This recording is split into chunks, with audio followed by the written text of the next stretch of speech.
Assalamualaikum warahmatullahi ta'ala wabarakatuh. Innal hamdalillah nahmaduhu wa nasta'inuhu wa nastaghfiruh wa na'udzu billahi min syururi anfusina wa min sayyiati a'malin. May yahdihillahu fala mudhillalah wa may yudlil fala hadiyalah. Asyhadu an la ilaha illallah wahdahu la syarikalah wa asyhadu anna Muhammadan abduhu wa rasuluh la nabiyya ba'dah amma ba'du. Pertama-tama marilah kita panjatkan puja kehadirat Allah yang Maha Kuasa. Kita panjatkan puji kehadirat Allah yang Maha Suci. Kita panjatkan syukur kehadirat Allah yang Maha Luhur. Salawat berbingkaikan salam semoga senantiasa tercurah limpahkan kepada pahlawan revolusi Islami, pahlawan yang sejati dan pahlawan yang tak akan terganti, yang tidak ada di Ciawi maupun di Sindang Sari, yakni Habibana wa Nabiyana wa Maulana Muhammad Sallallahu Alaihi Wasallam, kepada keluarganya, sahabatnya, para ahli ulama, sampai kepada kita selaku umat akhir zamannya. Amin ya Rabbal Alamin. Berdirinya saya di sini ya, insya Allah akan menyampaikan sebuah ceramah yang berkenaan tentang sejarah peradaban Islam di Baghdad. Apa sih ceritanya? Sebelum muncul peradaban Islam, Baghdad adalah sebuah kota yang memiliki sejarah panjang. Pada masa sebelum Islam, wilayah yang sekarang menjadi Baghdad adalah bagian wilayah Mesopotamia yang kaya sejarah, yang juga dikenal sebagai tanduk fertil. Di wilayah ini, berbagai kerajaan dan peradaban telah muncul dan banyak sepanjang ribuan tahun. Setelah munculnya Islam pada abad ke-7, Baghdad menjadi pusat penting dalam peradaban Islam. Pada tahun 762 Masehi, Khalifah Al-Mansur mendirikan kota baru yang disebut Madinat Al-Salam, yang kemudian menjadi Baghdad. Kota ini diperluas dan dibangun dengan bentuk lingkaran klasik dan menjadi salah satu pusat intelektual dan kebudayaan Islam terkemuka di dunia. Baghdad adalah ibu kota Irak dan provinsi Baghdad merupakan kota terbesar kedua di Asia Barat Daya setelah Teheran, dengan populasi yang terbanyak di dunia. Terletak pada Sungai Tigris, kota ini dulunya menjadi pusat peradaban Islam. Awal perkembangan Baghdad dengan perkembangan waktu selama satu generasi, Baghdad telah menjadi pusat pendidikan dan perdagangan.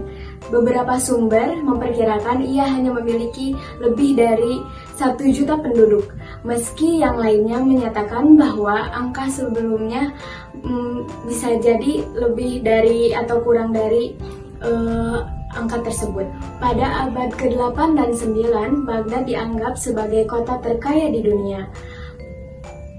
Para pedagang Tiongkok Afrika Timur bertemu di sini, bertukar benda-benda kebudayaan dan melambungkan Baghdad menjadi kota intelektual. Rumah sakit dibangun, para penyair dan seniman dibina, dan karya besar Yunani diterjemahkan ke dalam bahasa Arab. Baghdad adalah salah satu kota terbesar yang paling kosmopolitan di dunia dan menjadi rumah bagi umat Muslim, Kristiani, Yahudi, dan penganut paganisme di seluruh Timur Tengah dan Asia Tengah. Sejak awal berdirinya kota ini menjadi peradaban ilmu pengetahuan dalam Islam. Setelah masa Al-Mansur, kota Baghdad menjadi lebih termasyhur karena perkembangan kebudayaan Islam. Masa keemasan kota Baghdad terdiri pada zaman Kementerian Khalifah Harun al-Rashid pada tahun 786 sampai 866 Masehi, dan anaknya Al-Ma'mun pada tahun 813 sampai 833 Masehi. Masa kejayaan Islam di kota Baghdad ada pada masa pemerintahan Bani Abbasiyah.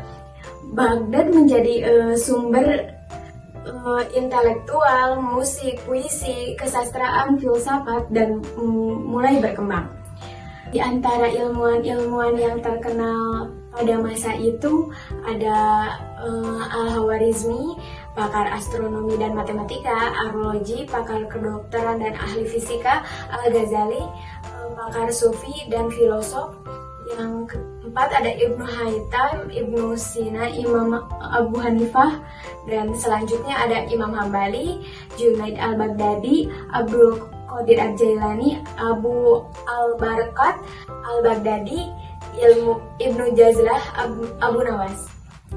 Tidak hanya di bidang keilmuan, di bidang industri juga berdirinya pabrik-pabrik konstruksi.